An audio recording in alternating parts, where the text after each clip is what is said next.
When it comes to getting a problem sorted, one of the most effective things you can do these days is take to social media. A post there quite often catches the eye of a company long before they've had a chance to answer your email. And importantly, it can also put you in touch with other disgruntled customers. In fact, it's now so effective that it seems that some companies are going to extraordinary lengths to get negative comments removed. So, are some of the most trusted names around really trying to hush us up? You love them.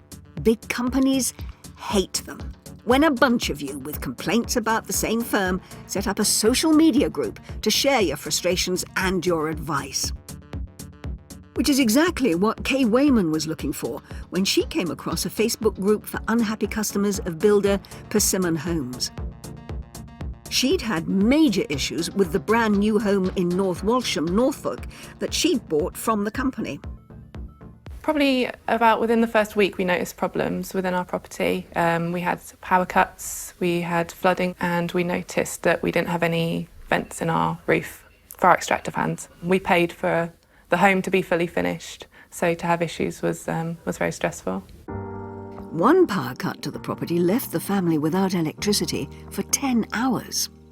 On speaking to the developer's staff, found out that we were on generators with our electricity, which we weren't told before we moved in. And it was turning out that the generator had failed and then the backup system on the generator had failed.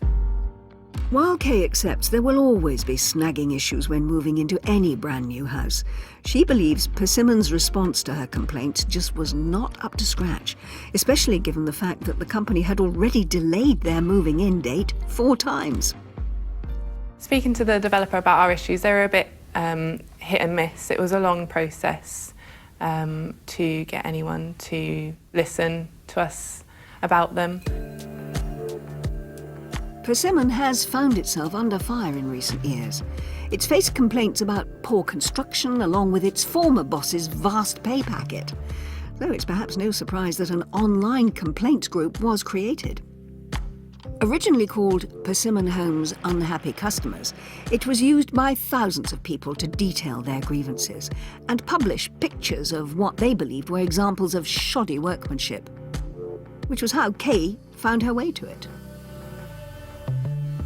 I just decided to search on Facebook one day to see if there's any Persimmon groups, and I came across one and joined it just to see if anyone else was going through similar issues.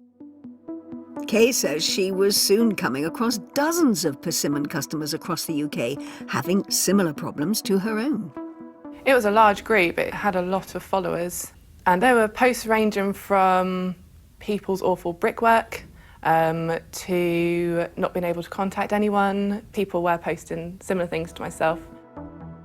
As well as helping point frustrated customers like herself in the right direction, the group proved a useful tool in swapping practical information to help fix things, something which Kay says was a great help at a difficult time. It was without a doubt the most stressful experience of my life, as well as my husband's. I think the group was a brilliant platform to know that you weren't going through it alone as well. But around 8 months after she'd joined the group, a couple of odd things suddenly happened to it. I first noticed the issue with the group when I had 2 notifications come through. One, that the name had changed, and another that the group had gone from public to secret, which was a bit concerning as to why it would need to, because it had been public for as long as I'd been within the group, which had been months and months. When a group's settings are switched to secret, it's only visible to people that are already members, so it no longer comes up in searches like the one that had helped Kay find it in the first place. To Kay, it was all something of a mystery. I had absolutely no idea what was going on. I went onto the page to see if anything had been said, and that's when I started seeing posts about what had happened, and saw the post that Persimmon had put up themselves explaining why it had been done. Persimmon's post said it had taken over the administration of the group and had changed its name to Persimmon Homes Customer Care. It explained it took control of the page to combat misinformation, claiming that many people posting on it were not real customers. And my initial reaction was I think they'd done it to control what was being posted and what was being said and what they wanted people to see. Kay says she was then removed from the group by Persimmon, as were many other former members. It seemed to her that the company had taken over the site purely to silence a source of very public complaints. Following the company's intervention, membership shrank from about 14,000 to about 3,100 today. Not only that, but any members who discussed setting up a new group free of the company's control soon found their comments deleted. I was a bit angry about it. It was very clear to a lot of us at the time that it was done to try and quiet us, so we weren't going to be heard, and we weren't even allowed to share the details of the new group for people who still wanted to be a part of it. She believes that if the company was serious about helping its customers, getting involved in the discussion group in this way has been counterproductive.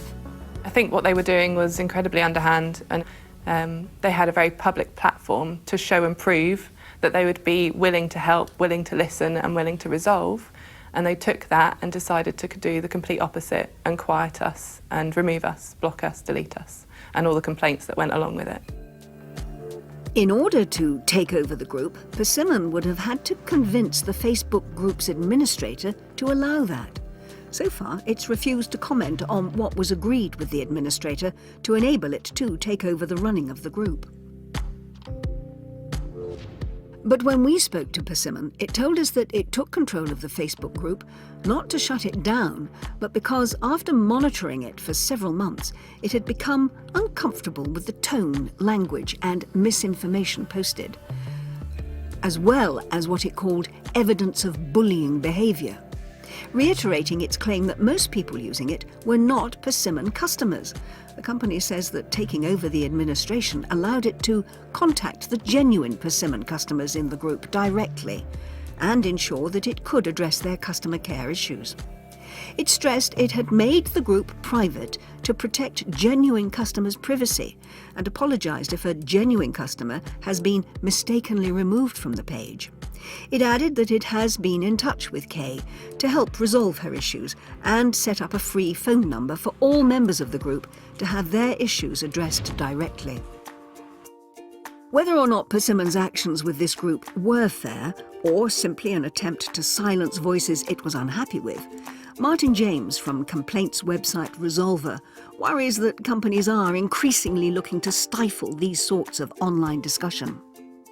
I'm really concerned that some businesses have been using their power and influence to actually get groups shut down. I think it's totally unacceptable in this day and age that something that's supposed to be a free forum for people to talk about their concerns can actually be taken out simply because a company doesn't like what it's hearing. The fact of the matter is, though, good customer service does not involve repressing people criticising an organisation, and you should be able to express those opinions with complete freedom and impunity.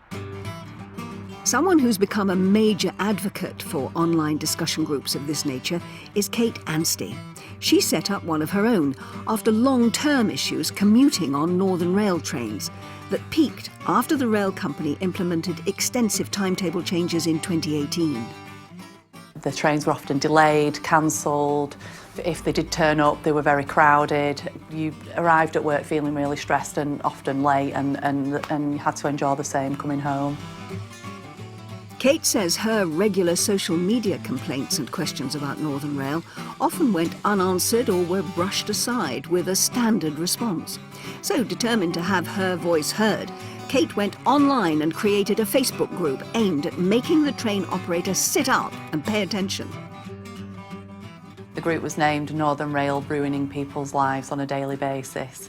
To have a collective voice when you're tackling big business and big organisations, I think that's really, really important.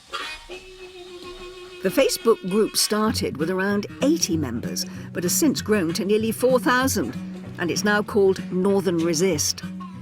The group allows travellers to share their experiences, get advice, and importantly, offers real-time updates on delays and cancellations. It's incredibly informative, and it's a hub of information that people now rely on more than they rely on Northern's communications through the apps and through the website. Well, Northern Rail said it encourages its customers to interact on social media, pointing out it's the perfect way to quickly raise concerns and get quick answers.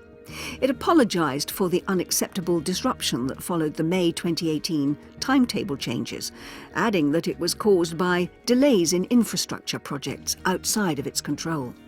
It insisted it's absolutely committed to giving customers the best possible rail service and is working hard to improve its performance and reliability. For Kate, to prevent groups such as hers being derailed, she says it's crucial that they stay under control of the customers. I'm an admin of that group, but that group belongs to every single person that's involved. I would never sell out. That would be fundamentally against my principles and my values because of what I believe to be important. As for Kay, she's now volunteered to be an administrator for a new counter-group of disgruntled Persimmon customers. And she remains adamant that people should be able to voice their grievances online without any interference from the companies themselves. I don't feel we should be silenced. You know, it's our biggest investment that we're ever going to make. Why shouldn't we have a platform we can use to freely express how we feel and about our concerns about it?